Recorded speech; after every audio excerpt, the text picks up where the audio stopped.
7 Echo Charlie Victor calling CQ. CQ, CQ, CQ. Here is Norway 7 Echo Charlie Victor calling CQ and listening.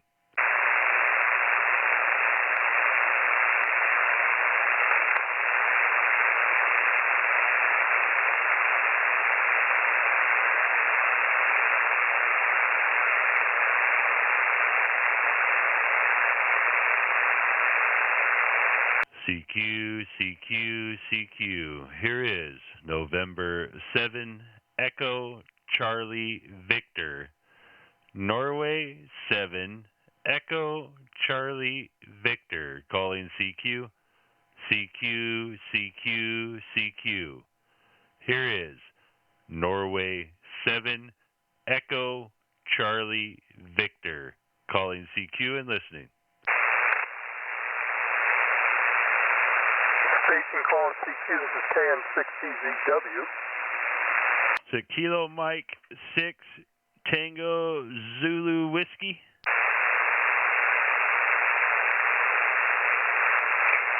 Kilo November 6 Victor Zulu Whiskey calling you.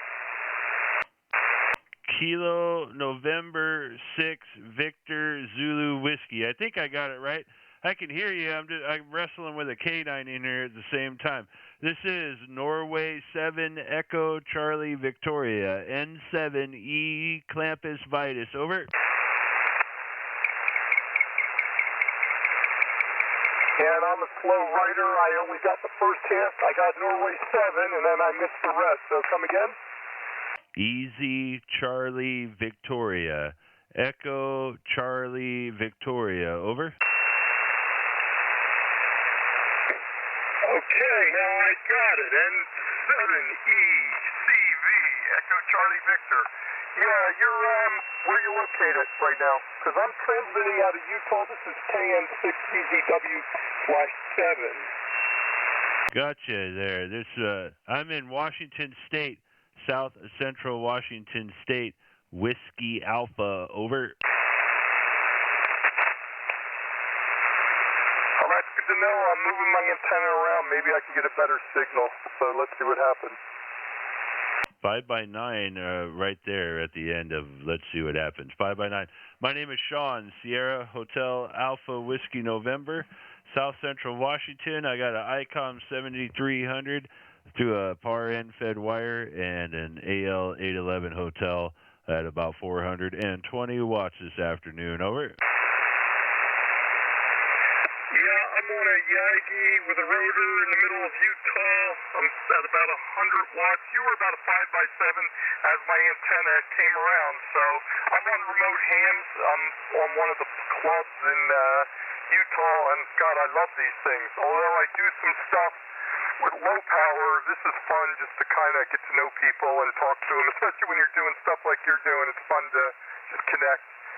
This is KN6VZW. Back to you. Yeah, make sure I got your call right here. I'll have to look it up real quick.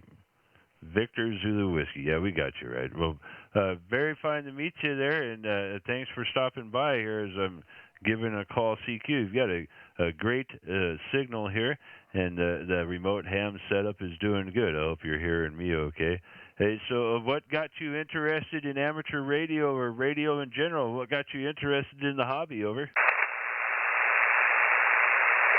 Well, it's kind of an interesting story. I've been wanting to take the test for 40 years.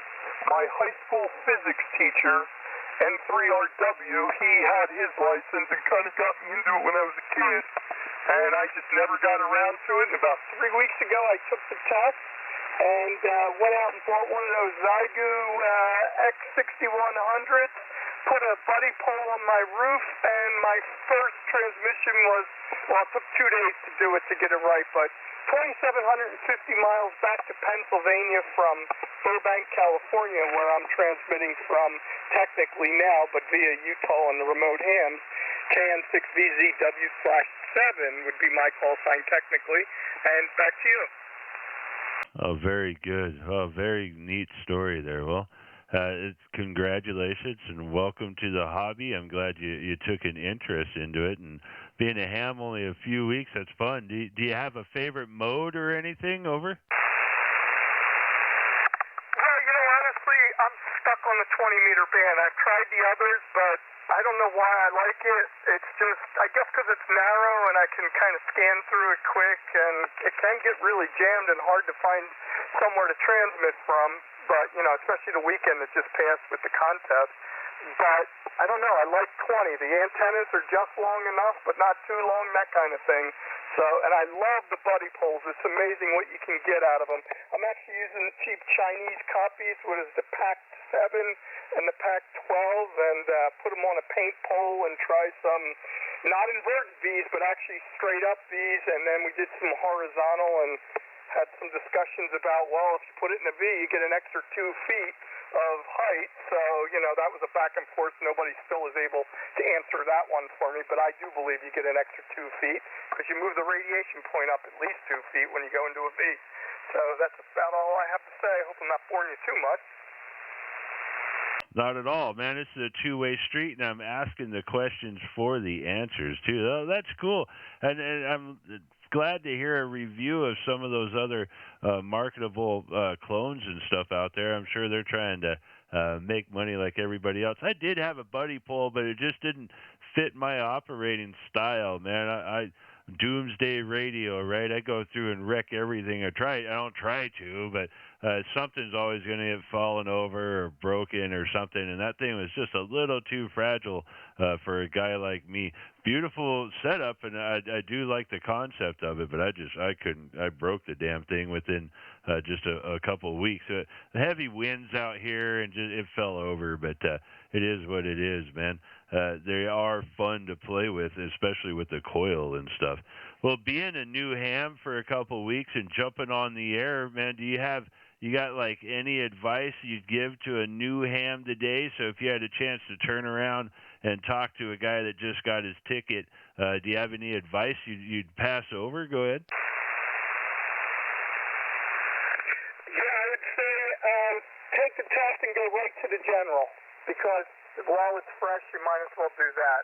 So I got to go. My wife just came in and she wants to talk to me. So this is KN6VZW out, and thanks for the test and contact. Have a good day. Yeah, very good. Nice to meet you there. And there it is, the future of amateur radio. Good signal into Washington State, and I look forward to catching you down the log. You're going to be an OM sooner or later. Go take care of the family there. We'll clear with Kilo Norway 6, Victor Zulu Whiskey. This is November 7, Echo Charlie Victoria. CQ.